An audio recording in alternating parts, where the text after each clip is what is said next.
I'm Michael Smerconish in Philadelphia. Welcome to the first official Juneteenth federal holiday in our nation's history. It was 156 years ago today that Union Army Major General Gordon Granger rode into Galveston, Texas, told slaves of their emancipation. That day came more than 2 years after President Abraham Lincoln issued the Emancipation Proclamation. In that moment, they realized they were finally free. And as we celebrate the end of this battle for equality, another one looms over Congress's doorstep. It is crunch time for the Democrats and their For the People Act, the sweeping voting bill that would make many changes to rules regarding voting and campaign finance. It passed without Republican support in the House, and next week it faces a showdown in the Senate. Voting restrictions passed in key battleground states this year lit a fire under the bill's proponents, and if passed, some measures of the bill would curb those state laws. Here's a look at some of the bill's main features. It expands voter registration, including requiring automatic and same-day registration. It expands voting access through vote by mail and mandates 15 days of early voting. It would remove states' strict voter ID requirements by allowing voters to submit a sworn affidavit. It puts limits on removing voters from voter rolls, requires states to establish independent redistricting commissions to carry out congressional redistricting, includes provisions related to election security, requires the president, vice president, and certain candidates for those offices to disclose 10 years of tax returns, and also increases transparency in campaign finance. It all looked to be a lost cause, as Republicans have called the push a partisan takeover of elections. But enter the Senate compromise leader, Joe Manchin, the West Virginia Democrat, has now signaled that he's open to negotiation. And here are some of the big issues in his party's bill that he says he'll support.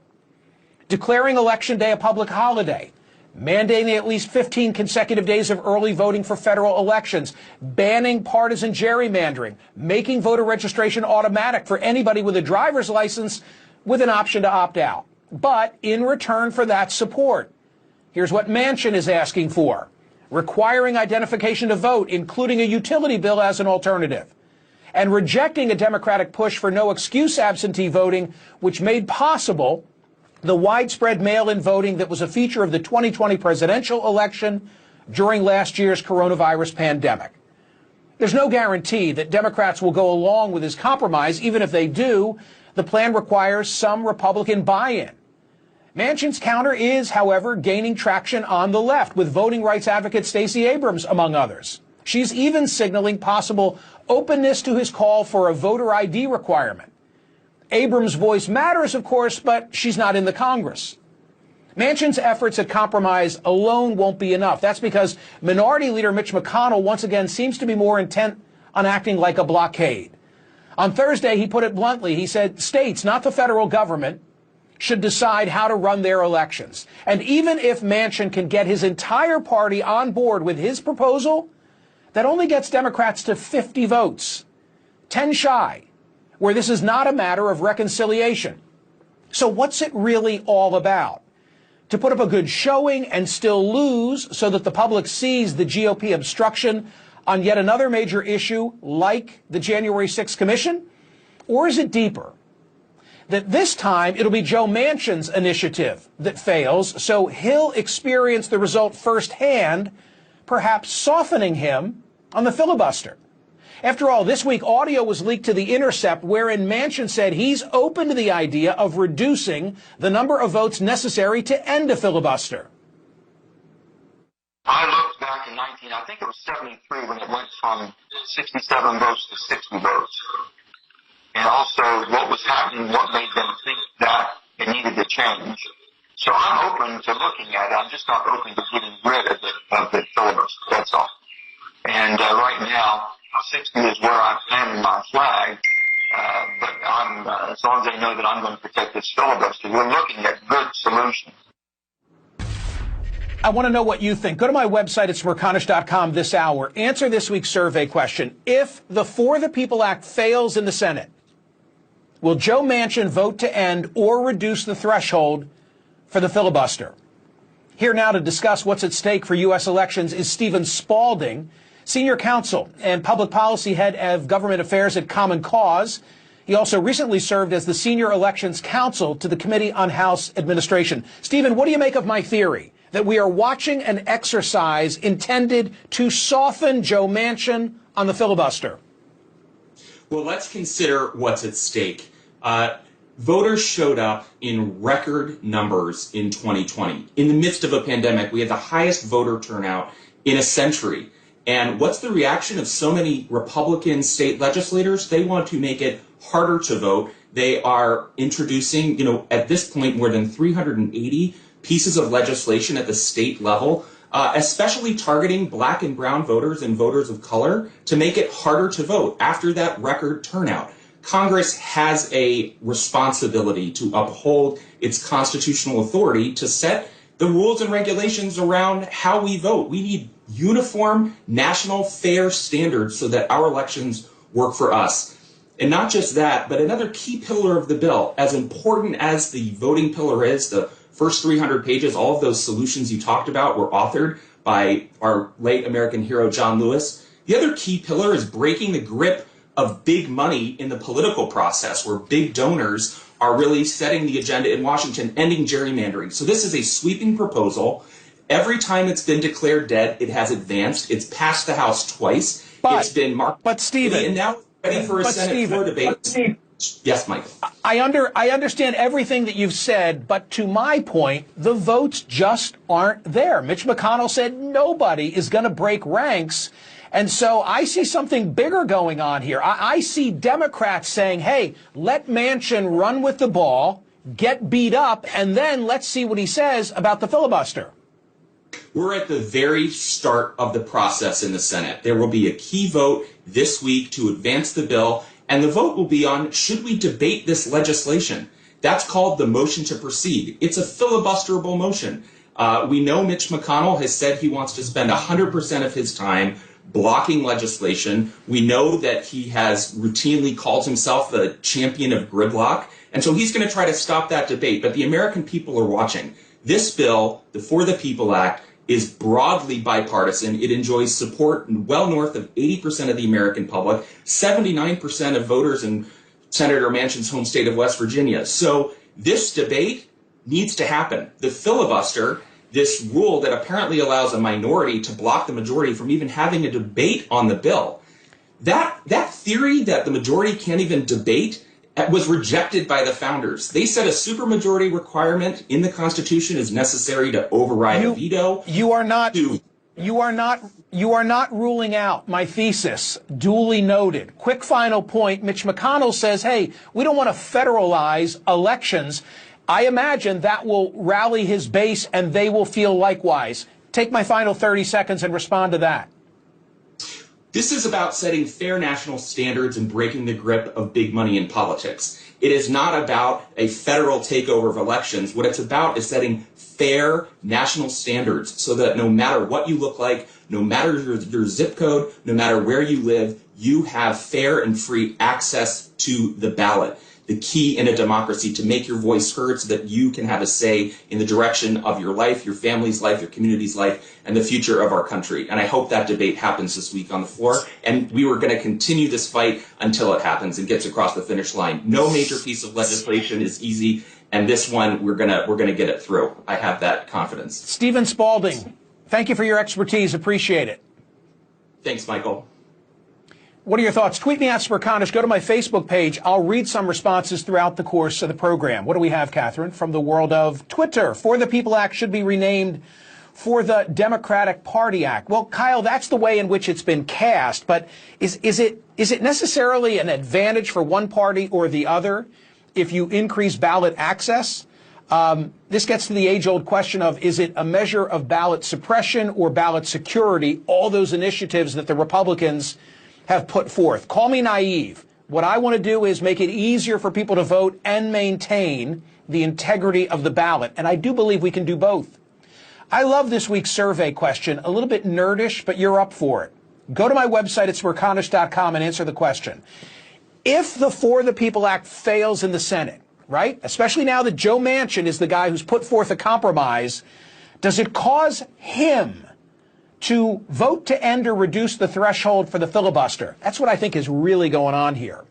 Up ahead, right now, New York City voters are ranking their choices for mayor as early voting is underway. How could this first-time use of ranked choice voting change the balance of the election?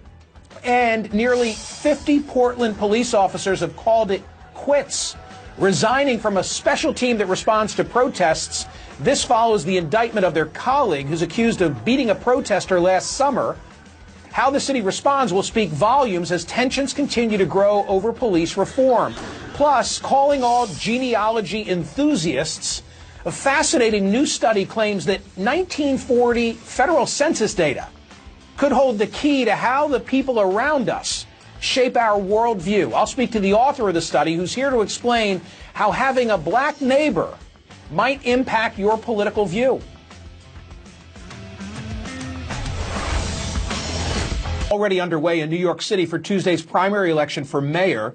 The election will garner a lot of attention nationally, not only because it'll show where the progressive wing of the Democratic Party is headed, but because it will also be a big test for ranked choice voting. Check out the sample ballot for the New York City Democratic primary, where 13 candidates are vying for the top spot.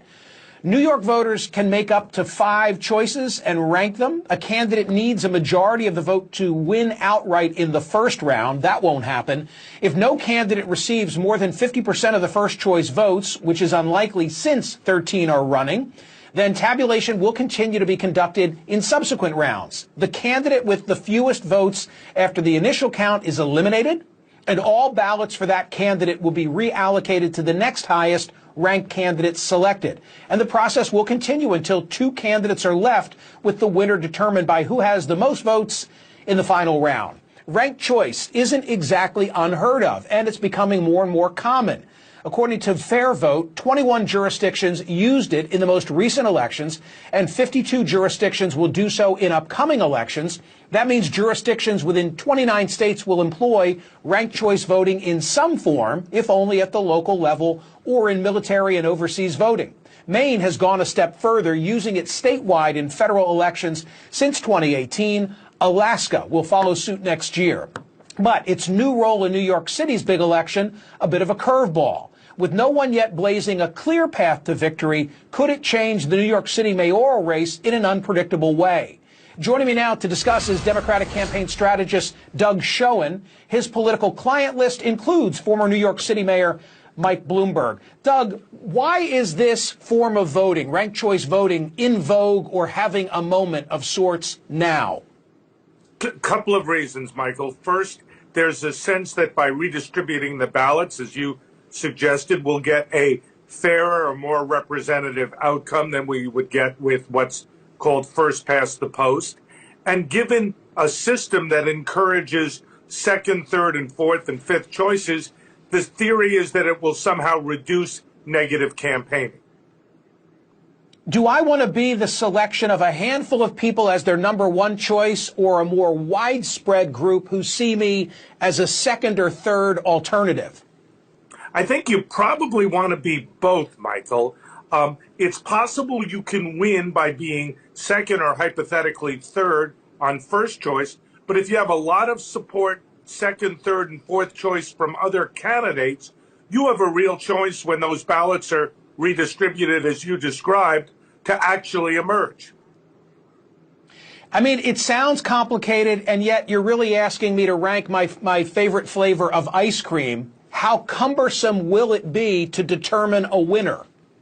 You know, that is the real unanswered question. The Board of Elections in New York is saying it could take up to a week to 10 days to determine the winner.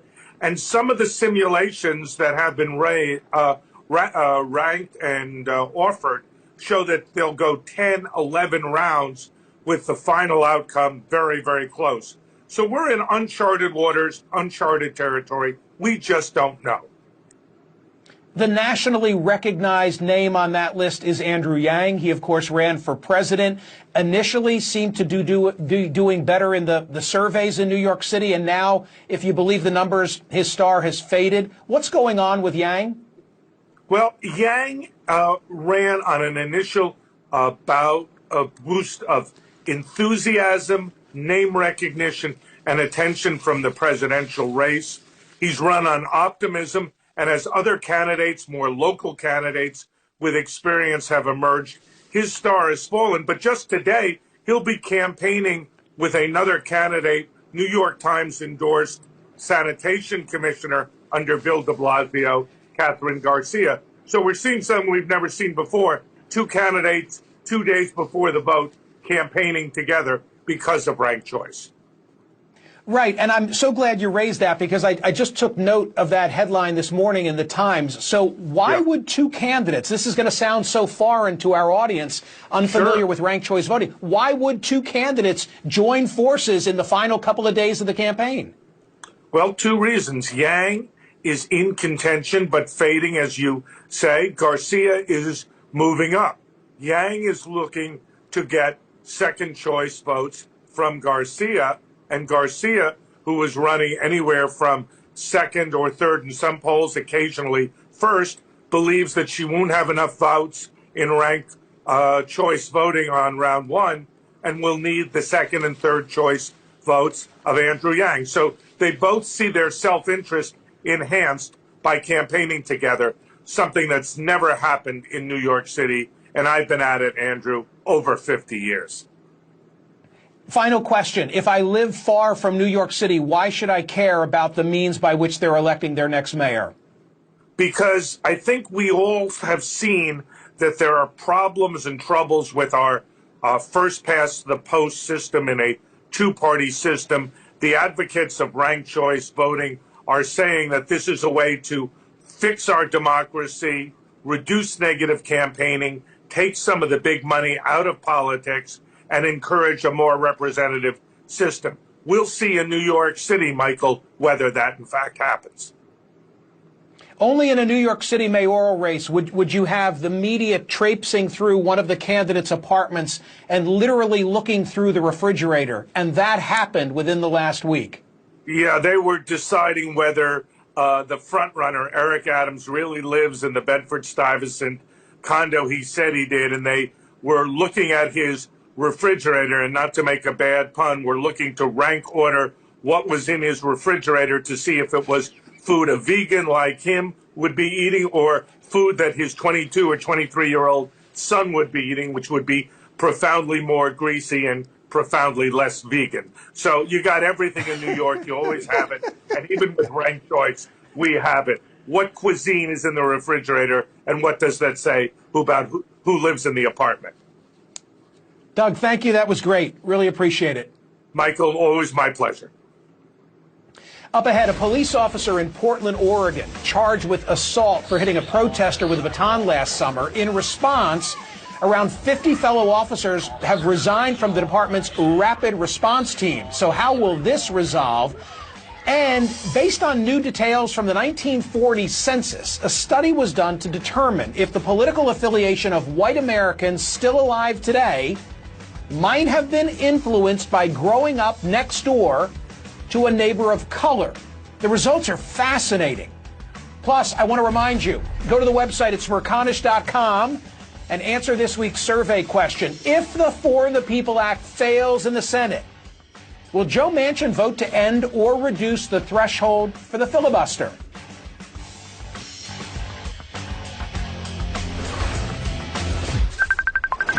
Almost 50 Portland police officers resigned from the department's rapid response team this week after an officer was indicted by a grand jury for allegedly beating a protester.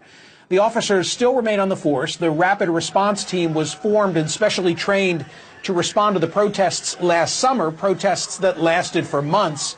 Officer Corey Budworth was charged with fourth-degree assault for his alleged unlawful conduct from this incident you're watching. He's accused of shoving photographer and protester Terry Jacobs to the ground from behind with his baton and then hitting her again in the face with the baton while she's sitting on the ground, conduct that Jacobs said left her with back and neck pain, and conduct that the Multnomah County DA said crossed a line. In this case, we allege that no legal justification existed for Officer Budworth's deployment of force, and that the deployment of force was legally excessive under the circumstances. CNN has reached out to Budworth's attorneys for comment. Jacobs settled with the city for $50,000 in April and also called on the mayor to condemn police violence more forcefully. The Portland Police Association denounced the indictment in a lengthy statement, calling the charge, quote, politically driven. The statement went on to say the location of Officer Budworth's last baton push was accidental, not criminal, ignoring the reality of the violent nature of the crowd and Ms. Jacobs' criminal activity. The Multnomah County DA's office has now charged Officer Budworth with a crime for his permissible use of force. Officer Budworth did exactly as he was trained. Here to discuss is law enforcement expert Charles Ramsey. He was the former D.C. police chief and former Philadelphia police commissioner. Chief Ramsey, great to see you. I know you've watched the video multiple times. Yeah. What does your trained eye see in it? Well, I mean, again, the decision to prosecute was made by the district attorney, but it's hard to believe that that's part of his training. I mean, you know, the initial push it could have resulted in her stumbling and falling. That second push, strike to the face, was totally unacceptable, in my opinion. So the union response to this, the police officers' response as articulated through the union, I find interesting. In October, Darrell Turner, the head, sent a letter and said the following: our RRT members do not volunteer to have Molotov cocktails, fireworks, explosives, rocks, bottles, urine, feces, and other dangerous objects thrown at them. I interviewed him last night on Chris Cuomo's program, and I asked him what does he see in the tape, and here's what he told me. What you see is a short segment of what happened. You don't see the young lady trying to help unarrest somebody that's being arrested, involved in criminal activity. You don't see the chaos, the violence, the sustained violence, not just that night, but over 150 days of sustained violence. The officer articulated in his report that he thought she was going to move in a different direction, and it was an accident. I have no doubt, Chief, that these police officers were in a bad spot. I think it was 100 continuous nights. I'm sure they've been treated with degrading behavior on the part of the protesters. But I guess when you analyze the conduct, you've got to go frame by frame by frame and look at just that incident. Well, you do. And, you know, I watched that interview last night, and there were a couple things that the union president said that I agree with. I believe they were deployed 150 straight days. That's very difficult for people. The stress is enormous when you have to deal with that sort of thing for that length of time. They do need body cameras. In my opinion, there's no excuse for the city of Portland not to provide body cameras for the officers. That would capture the event from beginning to end, so you get a complete picture of what actually took place. But having said that, for me, there is no excuse for walking away. That is not how you handle this. You just don't do that. I mean, you have an obligation, you have a responsibility, you took an oath when you were appointed as a police officer, and you have to live up to that. Things aren't going to always go your way. But to walk away 50 people at the same time, you're not only putting the public in jeopardy should there be another protest, but also your fellow officers that now have to be brought in to backfill that perhaps don't have the same level of training that you once had. If you want out, wait until the department can replace you with adequately trained individuals. If it were me, I would give them a direct order.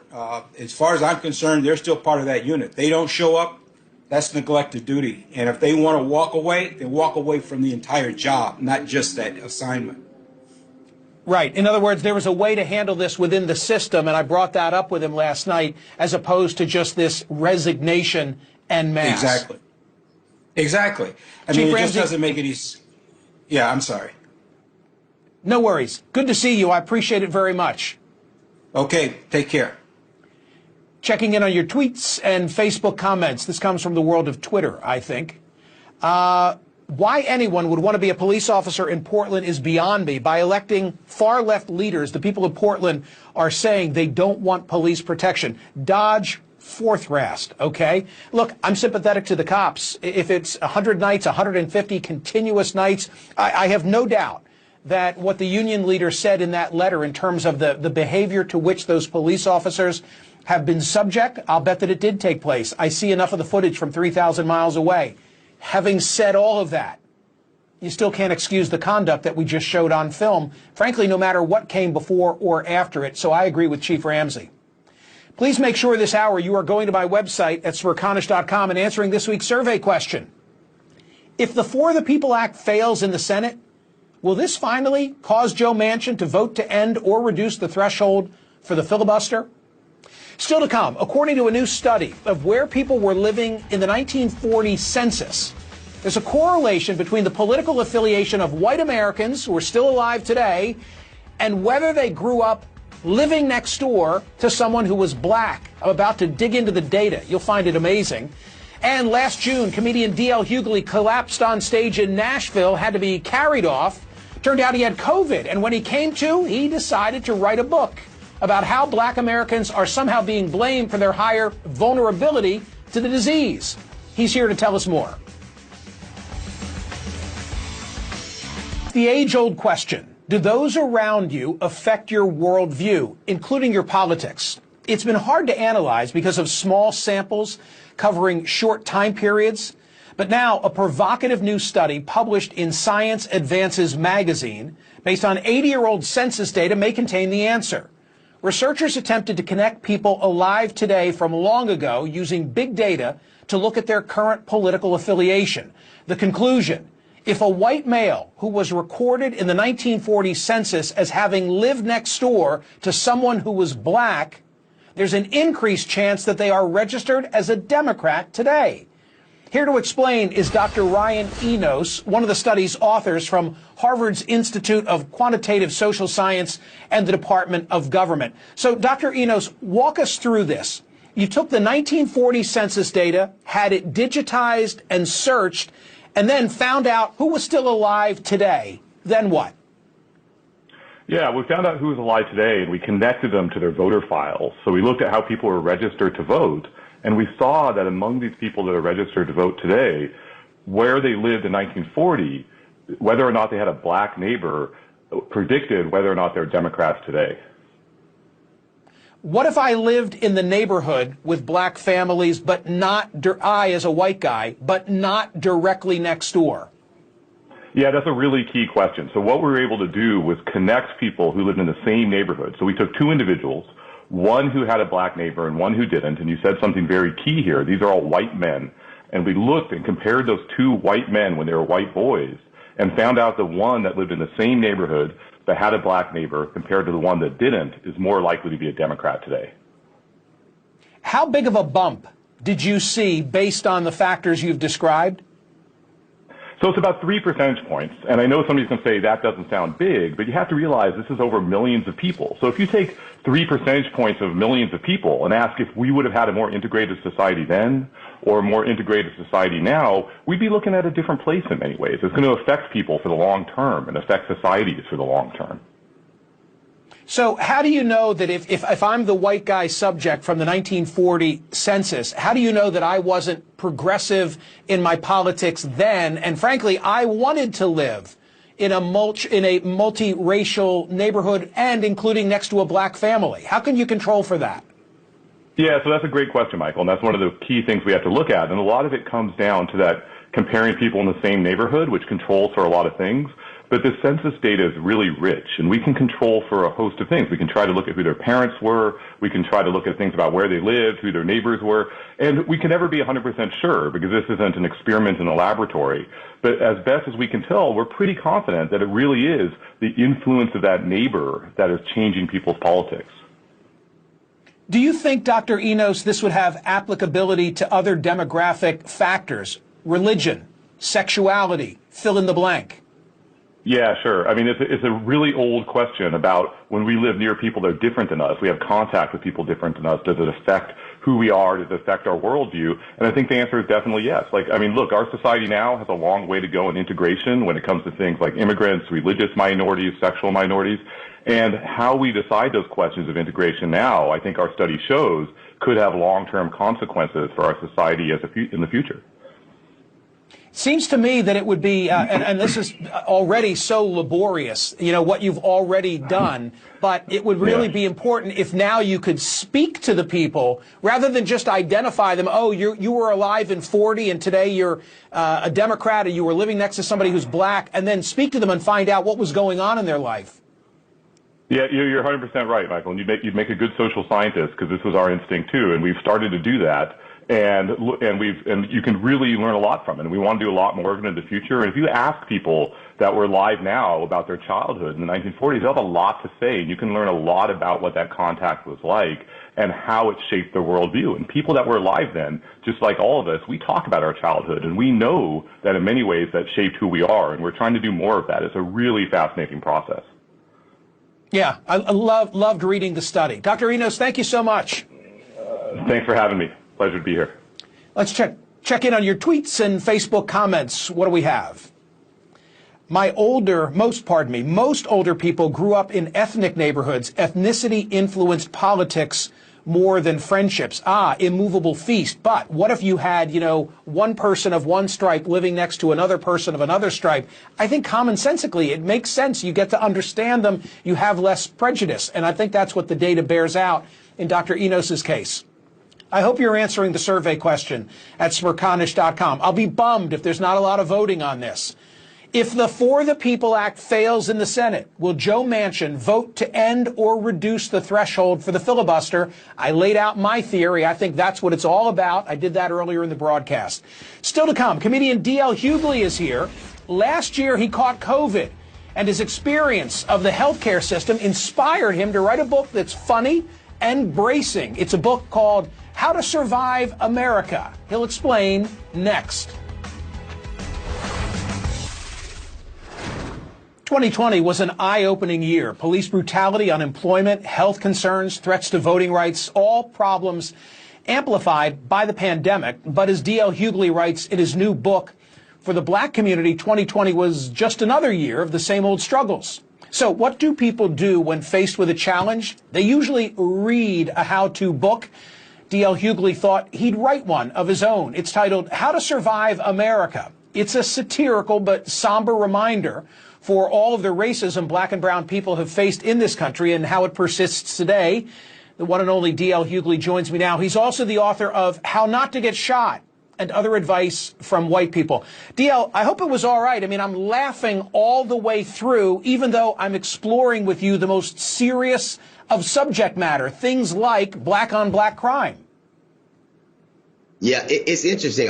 Just to segue from the segment you had previously, and it talked about who you lived around and, kind of quantifying your experiences.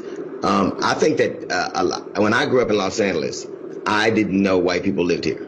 Like I would see them on The Price is Right, and they would go, "Oh wow, I live in Los Angeles," and I'd say, "I don't never see you around here." It wasn't until I was 19 years old and went to UCLA, which is in Westwood, and it said now entering West Los Angeles.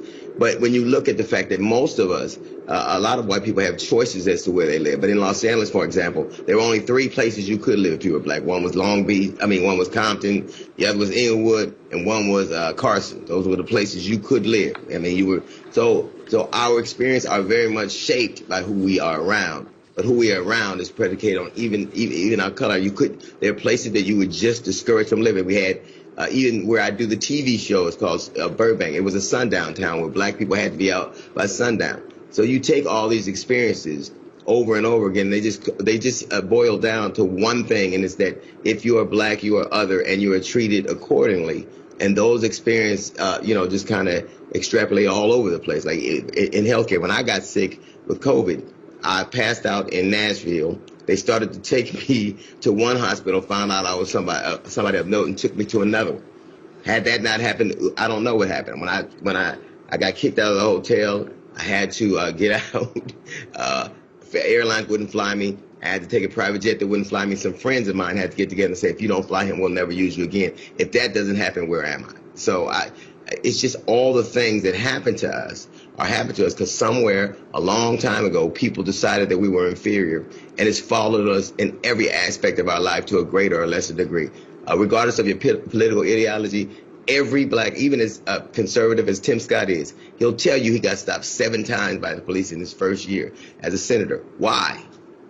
So I think it is, and I think that people have this notion of us where whatever happens to us is our fault. Even getting COVID. Well, that's the constant. So that's the theme. That's the theme of the book. The theme is, in a conversational, very funny, and including data way, you go through the environment, you go through crime data, you go through healthcare information, and you say, look, there's a reason for disparities that exist today, and it comes from history, and here's what the history is. Sure. It's even if you look at even the vaccine hesitancy is not. People oftentimes talk about the Tuskegee experiment, but that wasn't all. People, companies, and governments can participate in eugenics, in sterilization of black people. And we're talking about recently, in as recently as the border crisis in 2017. There are 800, little over 800 Latin women who had their uteruses taken out. They call them the uterus snatcher. Just because people feel like if you're black or if you're brown, you are inherently inferior and we can do whatever we want to you. And society has to stop pretending like it doesn't know these things, because you can only change some stuff if you know and accept that they're a reality. And what you do about that reality is where we're at now, what we're deciding to do about it. And we ask for justice and you give us a 3-day holiday. So ribs are nice, but they don't stop the essential question is how do we stop this unfair, unbiased treatment of black and brown? Listen, at a few minutes before 7 local time for you, we're not making it sound very funny, but it is also a very funny book. Thank you for coming back. And I cannot see the hat. Lean down. It says "Make America Not Racist" for the first time. So I just think America has done, and to pretend like it hasn't evolved is a misnomer. I think that it's done, it has evolved a great deal. Has it gotten where it needs to get? I think that that's not even an open question. I think everybody can tell. Even if you look at what happened just this week, people gave a holiday that was to commemorate the ending of slavery. At the same time, people are fighting as to whether the descendants of slaves should have the right to vote unfettered. I talked about it. I talked about it. I laid it all out and I connected the two. Hey, it's good to see you. I got to roll, but thank you, DL. Thank you, man. Appreciate it. Bye-bye. Still to come, more of your best and worst tweets and Facebook comments and the results of the survey question. Go vote if you haven't. If the For the People Act fails in the Senate, what about Joe Manchin? Will he vote to end or reduce the threshold for the filibuster?